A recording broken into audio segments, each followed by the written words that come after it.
Awesome. How's it going, everyone? Welcome to Octane 20 Live, the first one ever. We're super excited to talk about Zero Trust and passwordless today. My name is Maddali, and I'm a product manager here at Okta, working on our devices ecosystem. So device identity, passwordless on Mac and Windows. And I'm super excited to talk to you guys about this today. Before we dive into all the good stuff, a quick forward-looking statement. As you know, Okta is a public company. So any forward-looking statements in here are subject to change, and feel free to read this at your own time. What we're going to talk about today, three main things. The first one is we're going to talk a little bit about what we see at Okta from customers, zero trust and passwordless and things like that. And we're going to kind of get into the importance of understanding and trusting devices in enabling and building a secure workforce for the world today. And then I'm going to pass it off onto Chris and team, where they're going to talk a little bit about how they've tackled this problem at Capital Group. It's a pretty fascinating story. So the first one that I'm very interested in talking about is what the world is like today. Talked to a lot of customers, a lot of companies over the last 3 years here at Okta, and there's a few patterns that have started to emerge, and I think some are more true today than ever.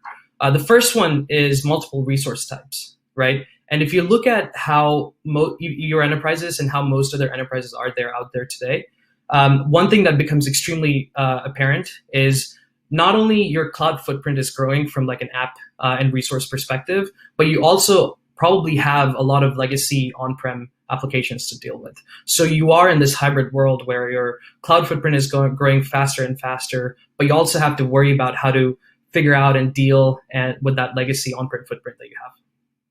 The second piece is multiple networks. And I don't just mean your intranet, like your enterprise internet, but you also have a growing cloud footprint too. You probably have some mixture of like AWS, GCP, and Azure, where you're running different workloads for different use cases. And that's only going to become more true as you grow over the next couple of years. The third one, I think it's more true today than ever, especially within the last couple of weeks because of COVID, is a distributed workforce. And that is like you have your employees and contractors and partners that are accessing your resources from not just their home, but also multiple other locations. And the fourth one, I think it's also getting more and more true every day because of breaches, is that there are compromised credentials that are sprinkled and sprayed everywhere. The fifth one, this is one of my favorite things to think about because I do work on devices, is that there's thousands and thousands of devices and millions of signals, right? Because you have your end users connecting to your resources from multiple different locations, but also from multiple different devices. And all of these devices have various signals, like what operating systems are they running? Are they jailbroken? What unmanaged signals do I need to think about? Does it have a TPM? Stuff like that. And making sense of these signals and understanding how to deal with this device management from a security angle is going to become really hard and really important. Related to that, BYOD is becoming way more prevalent, right? Because it's not just my personal laptop or my work laptop that's managed, but I'm also accessing a lot from like mobile phones, from iPads, from a whole swath of personal devices that I have. And you also probably have a lot of security tools, right? I think this one's very interesting because you probably have like a couple of tools for your endpoint security management, something for your mobile like MDM management. You probably also have multiple tools for managing devices, different types of devices. You probably have you're continuing to use something like SECM for Windows, maybe something like Jam for Mac, and maybe Intune or VMware for any of your mobile workloads. So it's a mixture of devices all achieving kind of similar goals, right? And I think something that's also very real in this world, and I briefly touched upon this a little, are passwords. Passwords are everywhere, and that's just the reality of the world that we live in today. And no one really likes passwords. I definitely don't like passwords, and I'm sure not a lot of you also like passwords. The only people that really like passwords really are hackers, right? And passwords are interesting because it puts a lot of trust on the end user. It puts a lot of trust in ensuring that they are careful about which passwords they pick, what the password requirements they choose. Yes, you can impose some restrictions on them, but ultimately it's on them to kind of figure out what password they're using. And that's a really hard proposition for us to have, right? Because chances are I will be reusing my passwords. Chances are I'll be using something that's not very secure. And so it is really important, especially in this evolving workforce, to extend that trust beyond the user, because compromised credentials are a reality, and it's important for us to understand how to be proactive about making sure that'll never be a problem. Or how do you reduce the risk from that problem, right? And that's the core message of this presentation, is that enabling device trust is a very crucial step in getting to that world of passwordless and laying the right foundation for your zero trust architecture.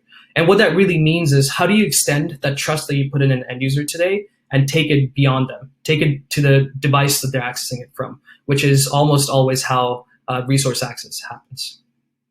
But this is a very interesting and a new paradigm too, because one thing that becomes very apparent when you start thinking about this problem is it's this age-old challenge that you have of, how do you balance user experience with security? Okta did a survey last year called the Digital Enterprise Report. You can find it on our blog, where we interviewed a lot of enterprise companies in understanding, how are you approaching zero trust? How are you approaching digital transformation? And what are your biggest concerns? What are your biggest challenges? And something that's not very surprising from like a remote work, how do you enable zero trust and passwordless for an evolving workforce? Number one is security, right? That's definitely not a big surprise. But what's more curious and what's more interesting is efficiency is quite literally right after that. They're equally a big concern for a lot of enterprises, right? And I think that's very fascinating, because it does bring to light this age-old challenge that all of us have, is how do you balance user experience with security? Because you can't impose too many security restrictions at the cost of losing efficiency, especially in this evolving remote workforce that's inevitably going to happen. Because on one side, you have your end users, and your end users are very much about, hey, I want access to everything that I need as soon as possible, and I want to go through as few steps as possible, because I don't want to add any friction to the work that I'm trying to get done, right? That's a fair concern. And similarly, if you're an admin, you do want to enable an experience like that, right? So your question is, how do I enable an experience like that, but do it at a low risk and low effort manner? Because you don't want to spend multiple cycles solving for a need that's not going to have a high ROI, right? Similarly, a lot of the CISOs and VPs are thinking, okay, I do want to enable this secure, efficient, collaborative workforce for my company, but I also want to do it in like a secure and compliant and a regulatory manner, right? Very different needs, but similar goals that all of them have. And it's definitely not easy to achieve something like that, right? And it's definitely not an overnight journey. So the first one to really think about is understand the lay of the land, especially now with how things are changing, is understanding what are the user's needs when they do need to work remote. And you probably are doing a lot of this today, but it's really understanding and laying out the journey that the user would need to take, and opening their laptop all the way to accessing and doing recovery to enrollment, right? Because it's a very interconnected journey where you can't really have any edges or gaps. The second piece is start authenticating everyone and everything. If you don't have multi-factor today, that's like step zero. That's the first thing you need to get on. The second thing you want to think about now is like, how do you also extend that into the devices world? And I highly recommend joining and watching the device and security roadmap sessions, where we talk a little bit about that. The third piece is, in parallel, or you can do it after, is really setting a roadmap for how you can achieve passwordless and also a strong MFA enterprise. And what I mean by that is like really thinking through the different assurance levels that each of the factors that you have in your enterprise are. How does SMS compare to things like WebAuthn? How does that relate to like email OTP versus a password? And really setting these buckets of high assurance to like low assurance factors, so you can really think through what it means for your passwordless journey. And also, I highly recommend going to the security and device roadmap, because we'll talk a little bit about the frameworks and how you can think through it on the long term. And then eventually you'll be able to get to a place where you have a single place to really understand that device and user health risk and how they're interconnected. So you can actually drive intelligent workflows and intelligent remediations for that journey that you're trying to create. So the big takeaways are enabling device trust is a crucial step in achieving passwordless and zero trust architecture. And that's really the core message of this entire presentation. And really, when you go back, please experiment and understand how you can think through and play with and roll out these phishing resistant and device bound factors like WebAuthn or FIDO or FastPass. FastPass is the new Okta experience we're releasing, and that's something you should go check out in the devices roadmap. And once you've kind of understand this, really lay out your roadmap and plan for how you can achieve that in a phased manner over the next couple of months and years. These are a couple of sessions that I highly recommend. The first two are the device identity and security roadmap. The third one is Okta plus Microsoft. The interesting thing there is we'll talk about a lot about also onboarding and how you can do things like take advantage of things like Autopilot and Okta to really drive that day one experience for devices. And I also highly recommend the feature of continuous authentication by Okta's chief product architect, Carl McGinnis, where he's going to talk about how we're thinking about continuous auth and what that means for your enterprise over the next couple of years. Now, that said, I talked about a lot, but I want to keep it real. And I want to pass it on to Chris, who's going to talk a little bit about how they've achieved this at Capital Group in a very innovative and creative way. So, Chris, I'm going to pass it on to you. Thanks, Sai, and thanks everyone for joining us today. My name is Chris Miller. I work at Capital Group. For a little background, Capital Group is home to the American Funds, which was founded in 1931. It's one of the largest investment management firms, serving over 55 million investors worldwide. So, like many organizations, we started our cloud journey with a few SaaS providers, which quickly drove our need for an identity federation solution. But today, where we're at is we actually leverage a large number of SaaS providers, and we take advantage of a number of the different cloud platform services like Amazon, Microsoft, and Google. As a financial services organization, security is really at the forefront of how we make our technology decisions. And so as we look to zero trust, and there's been a lot in the news, and the analysts have talked a lot about zero trust, and it can mean a lot to a lot of different people. But for us, it's really become kind of a core part of our forward-looking security strategy. As Sai mentioned, we really believe that applying more rigor to how we validate both the identity of a user as well as the trust level of the device that they're using is really going to position us the best to provide, really the highest level of security for our investors and our associates. Passwords alone are dying, as Sai talked about, and we really think that the ability to move away from just using passwords and, as I'd mentioned, really focus on better identity validation and as well as the trust level of the device is really where the future is on how we continue to protect identities and our company and our investors and our associates. So I'd like to go ahead now and hand over the presentation to Brian Svidergol, who's going to walk through how we've been partnering with Okta on our zero trust journey. Hey, thanks, Chris. So I first want to break down our Okta environment, kind of give you guys a background of what we have here and how long we've had it. We first deployed Okta in 2015. So we've had it for about 5 years, and the initial deployment was fairly limited, just a couple of apps. Today we have 3 production tenants. 2 are customer facing, and then our corporate tenant. And today we're going to focus on the corporate tenant. We have 21 non-production tenants. So this is your typical dev, test, QA environment. And then we have some dedicated developer tenants. And then we have a few sandbox tenants, like for a specific team that wants to experiment. We have added over 200 apps to our Okta corporate environment, and in 2019, we added 81 new applications. This is an app breakdown. We have a lot of SAML-based apps, and when we first started with Okta, I'd say 95% of the apps that we were adding were SAML-based, but we do see a big uptick in OIDC-based apps, and we think that's going to be a big growth area for us. And then here's our app distribution. Right now, we're sitting at about 84% of our apps are in the cloud for Okta. Most of those are SaaS-based, but we do have some on-premises apps, and we're looking to expand that as needed.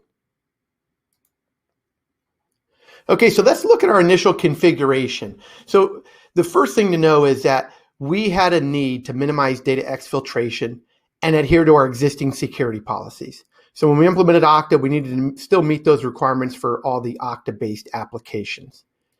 And so we started with IP-based restrictions and group-based app assignments. And so what that meant is if you're on the Capital Group network, then you can get to our Okta apps. If you aren't, then you can't unless you VPN in first. Well, what we figured out is there's substantial overhead in managing IP-based restrictions because as a big enterprise organization, we're routinely adding new offices, we're adding new wireless networks, we have subnet changes, we're doing IP re-architectures, we're adding vendors or vendor networks. And those restrictions became a bit of an operational overhead for us. And then second, we started with a single MFA. And this was a legacy MFA, the kind you might carry in your pocket, or maybe you have a virtual MFA app on your corporate issued laptop. And let's talk a little bit about the user challenges. So first things that we discovered, users wanted to use more personal devices. And that initial configuration with the IP-based restrictions, well, you couldn't put a personal device on the Capital Group network. And so a lot of people couldn't get to any apps from their personal devices.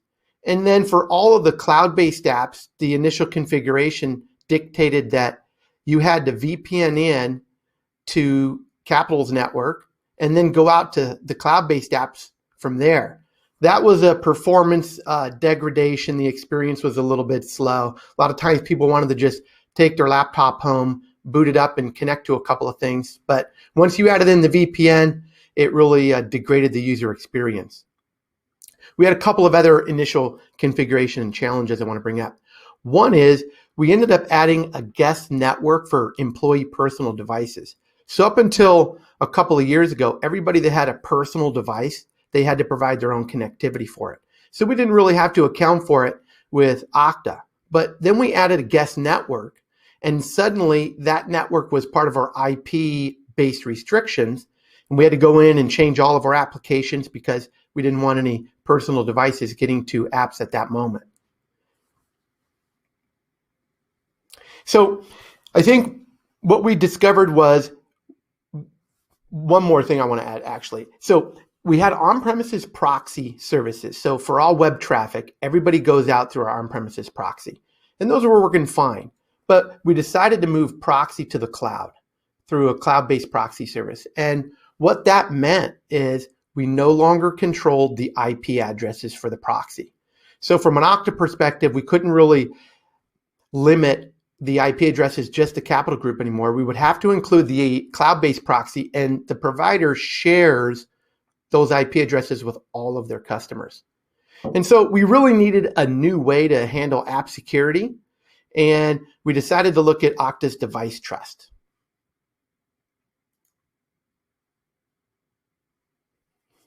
And Okta device trust to the rescue. So a couple of things.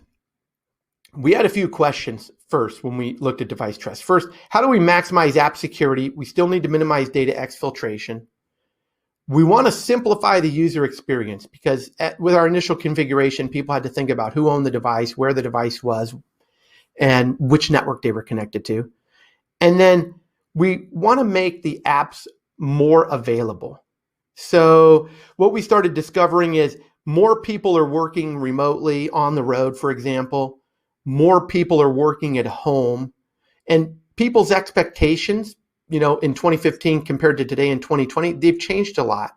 They expect at least basic app connectivity from personal devices and from every location. Maybe it's HR type stuff, or it's approving CRQs or something like that.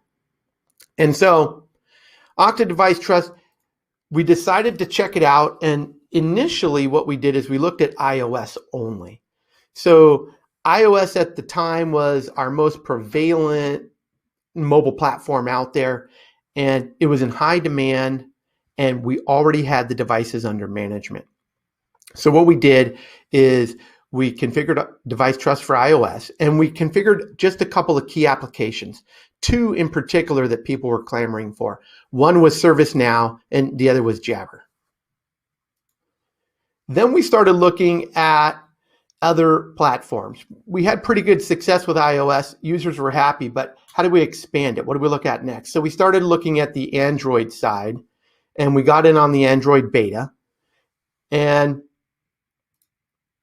then we started looking at Windows and Mac. We started small pilots for all three of those. Got a few users in IT, got them up on a couple of apps, and sort of, we'll call it kick the tires. And as part of that, we were noticing an improvement in the user experience. Things were simpler. People were reporting that they didn't really have to understand as much as they did in the past. They were working in a similar way, whether they were at the office, at home, whether they were on their device or a different device, laptop versus phone, for example. And then on the admin side, what we found is with rolling out device trust, we wanted to include our help desk a bit more. We wanted to offload some of the, we'll call it level 1 support onboarding. And so we started rolling out help desk, limited admin rights to do some of the basic stuff to help with this rollout. And that was a good experience. But we also wanted to expand that with self-service. Eventually, after the pilots ran out, we experienced really good success. So we decided to go all in across all 4 platforms. So first we did all of our Windows endpoints. And today, right now, we're sitting at over 15,000 Windows devices. Then we looked at Mac. We have a smaller footprint of Macs, but we're currently on 88% of our Mac devices as well. And at this point, we've really reached a time where we're looking at expanding from our initial set of apps, and we've been doing that one at a time, typically a couple a week, 2 or 3 a week, based on usage, so high usage apps or apps that people find a lot of benefit from when they're coming from different devices and different networks. And we took a lot of in-user input for that, and we've really hit our core apps first. We still have a bit to go. You know, we do have over 200 apps. And then this really brings us closer to zero trust, as Chris mentioned. You know, at CG, zero trust means, it means we never trust, we always verify. And our initial configuration was we inherently trusted every device that you connected to our network. And so we're no longer in that position. Now we trust devices based on Okta's device trust, and we can authenticate devices and users. So that's our device trust overview. I do want to turn it over to Kelcey now to talk about our automation and our self-service efforts. Thanks, Brian. Hi, everyone. My name is Kelcey Lorenzo, and I'm going to talk a little bit about our self-service and automation efforts at Capital Group with Okta. So when we talk about self-service, what our team is focusing on currently is an automated self-service platform for application onboarding and application administration, in addition to a self-service method for user login profile management, particularly with multi-factor authentication for our associates. So when we were taking a look at the different areas that we could potentially expand and develop self-service portals or different automation frameworks in this space, we targeted a few different challenge areas that we wanted to tackle. So like Brian mentioned earlier, we have multiple different tenants for Okta in our environment and over 200 applications. So since everything is being done manually currently without an automation framework or a method for managing our applications, there's just a big lack of consistency across of our environments. And this is due to the fact that everything has to be done manually, whether it's applying a sign-on policy to an application or promoting an application across our different tenants and environments. And this just leads to a big operational overhead for our support and operations teams.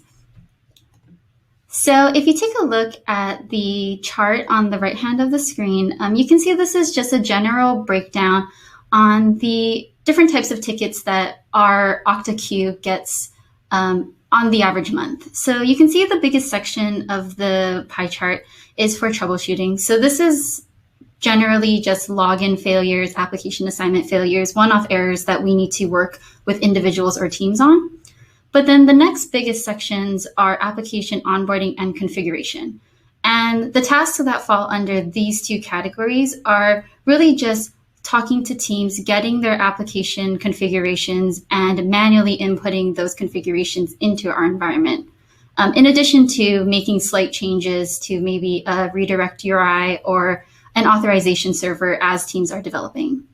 So in theory, those two sections for application onboarding and configuration could be completely removed from our queue if we had a self-service way for teams to handle the onboarding and configuration of their applications. And then our team, as Okta admins and our operations team, could focus more on doing user or customer-to-customer interactions and helping people out with more details instead of being bogged down by these additional tickets that need to be processed. And the last area that we wanted to focus on developing self-service is for new users and onboarding devices. So while Okta does have this capability for self-service out of the box with their application dashboard, not many of our users interact with this dashboard on a daily basis. So some may know how to reset or re-enroll their factors through the dashboard, but other users never see the dashboard at all. And this is due to the fact that we implemented Okta as more of a background authentication engine in our organization. And so to some users, it's virtually invisible and they don't notice it at all. And that was definitely with intention. But now that we're looking for more self-service opportunities to develop at our company, we're looking for a way to provide that cleaner user experience or user experience that just aligns more with the way that our associates work. So this brings me to one of our examples of an application that we developed in-house at Capital Group, a self-service portal that we call the CG Okta portal that primarily focuses on self-service for multi-factor authentication management. So there's a few different key targets that we wanted to hit with this portal. And the first one was definitely alleviating help desk calls. So prior to this portal being available in our environment, if an associate, say for instance, got a new cell phone and wanted to re-enroll their new phone in Okta Verify, they would have to call the help desk and get connected with the help desk and then go through the process through a third party with a help desk agent instead of being able to just do it themselves. And these calls could typically range from either maybe 15 minutes or maybe up to 45 minutes, depending on how busy our help desk agents are. And this leads to the second point that the second target we tried to satisfy with this portal is just to save our associates more time. So all of our associates are doing amazing work at Capital Group, and their time is very precious to all of us. And an associate may be able to just reset this on their own in 5 minutes, the same amount of time it would take to even get connected to a help desk agent. And providing this portal for associates would just, again, save them more time. They can manage their factors when they want to and wherever they want to, and then they can ensure that they can access all of their applications either on the network or if it's available through device trust. And then again, with all of our self-service and automation efforts, we're just trying to provide more accessible options to our users to ensure that we provide them with ways that work best with how they're used to working in our environment.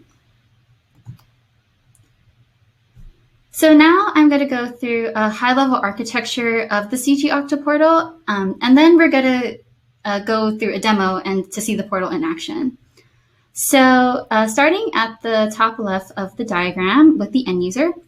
So our end user will access the portal through a web browser, and our web portal is built in AngularJS. So they'll be single signed on through Okta into the portal. And during the single sign on, we'll use the Okta Angular SDK to pull in their login profile. And this login profile will provide us with some general information on the user, in addition to their factors and the enrollment status of each of the factors we make available to them. So say for this example, the user wants to enroll in SMS text message as another factor. So they'll initiate that change through the front end, and it's going to be sent to a backend intermediary server built in Node.js.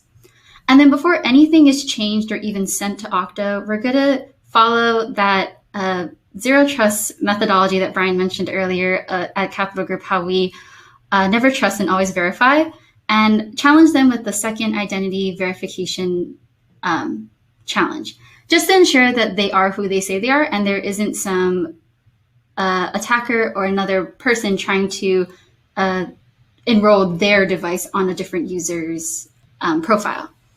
So this can be done either through any previously or current enrolled factor that the user has in Okta, or we also have an in-house identity validation API at Capital Group. So once they complete that challenge and we confirm, okay, the user is who they say they are, the change to update their enrollment status for SMS will be sent to Okta. The user will satisfy any confirmations in order to enroll their number. And then once everything is registered on their login profile, the information will be relayed back to the Node.js server and to the front end and updated in real time. So the user can immediately see that their status in Okta or in SMS text message was immediately confirmed. And then they can go about their day and now use SMS text message as their MFA factor. So now we're going to take a look at a demo. So after the user is single signed on in, they're going to be presented with this dashboard. And at the top, you can see that we pulled in the user's name. For this example, we're going to use my user. And you can see the different factors I have available to me to enroll in and the enrollment status of each. So for this example, I'm already enrolled in Okta Verify, and I'm going to enroll in SMS text message as a second factor. So when you click enroll, this is the second identity validation challenge, and I'm going to use Okta Verify to confirm I am who I say I am. So a push notification is going to be sent to my enrolled device, and once I confirm that yes, it's me making this change, I'm going to be presented with this form to input my mobile number that I want to use for SMS text. So when you input the number, a verification code is going to be sent to your phone from Okta. And once I put in the verification code and I verify that it's correct, there's going to be a message displayed to the user, so me, saying that I successfully enrolled in SMS text message for MFA. And we also provide a little instruction blurb on how to use it on your next login. So when you close that window, you can see that my status for SMS text message updated automatically. So I can visually see and confirm that yes, I am enrolled in SMS text message, and the next time that I go to use an application that requires MFA, I have both options of Okta Verify and SMS now.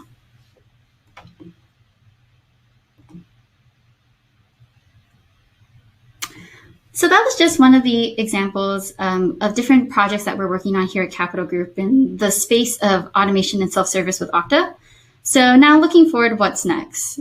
So the main focus area is that self-service application onboarding. Since our teams are definitely exploring the OIDC space and the OS space, as Brian mentioned earlier, these application configurations are a little bit more nuanced than, for example, a SAML application to be onboarded into Okta. So with this self-service application onboarding platform, we can allow and enable our application teams and developers to onboard an application when they want to, and then also make changes to that configuration in Okta as they're developing in order to get their applications deployed and tested with the least amount of friction as possible. And to go along with that, another area that we're looking into and designing and researching is an automated application administrative platform. And this will definitely offload a lot of that operational overhead that I mentioned earlier, and save a lot of our operations and admins teams a lot of time. Like, for example, if we wanted to apply a sign-on policy across our entire organization, right now, one of our operations engineers would need to go onto the Okta admin console, click into the application, and apply that policy by hand for every single application, the hundreds of applications we have across the various tenants in our environment. And that's just opening up for an opportunity for some mistakes to be made, misconfigurations to be put in place. Whereas if we had an automated platform or an automated method to handle these sort of tasks, we'd be able to create a configuration file in one place, have multiple people check it to make sure that it's correct, and then push it out automatically to our entire environment. And this will save also a lot of time with debugging, troubleshooting, some head scratching that our applications teams go through whenever they encounter an error that they've never seen before. So at the end of the day, with these two methods, in addition to the CG Okta portal and other automation self-service methods that we're working on at Capital Group, the end goal is to enable our application teams to be able to move faster, get their applications stood up with the least amount of friction, especially as they're moving toward a more agile methodology with DevSecOps. We don't want to be our team doesn't want to be the force that's holding them back. And then also with this, our team can then take more of a backseat or a step back and just provide more expertise, troubleshooting, and guidance for these application teams as we all work together to secure our environment at Capital Group. So now I'm going to pass it back to Chris for some key takeaways. Thanks, Kelcey. If we want to look at our key takeaways here, I would suggest three things here. So from a, get my slides to change. All right, there we go. The key takeaways that we have here are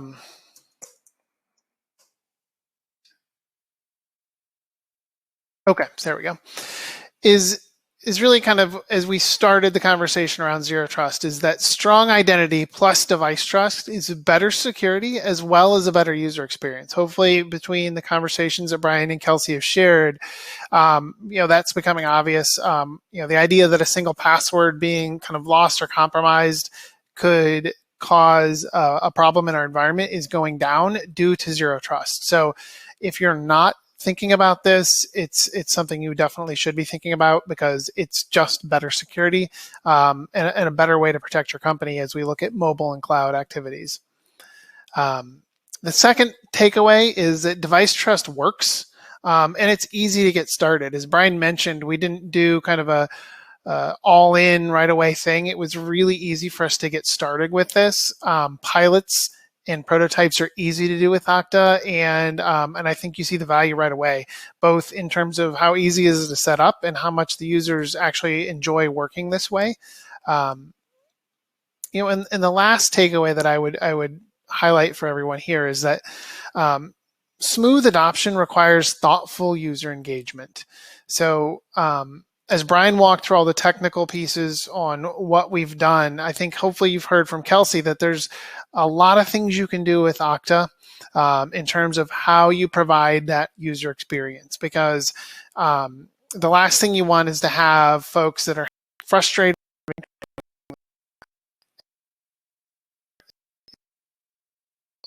Usage is a lot more behind the scenes for Okta, so providing a really clean, simple user experience for them to adopt this and to really be able to get the benefits is important. And on the back side of things, the DevSecOps, I'm assuming many of you are somewhere in your journey of DevSecOps as a company. Really putting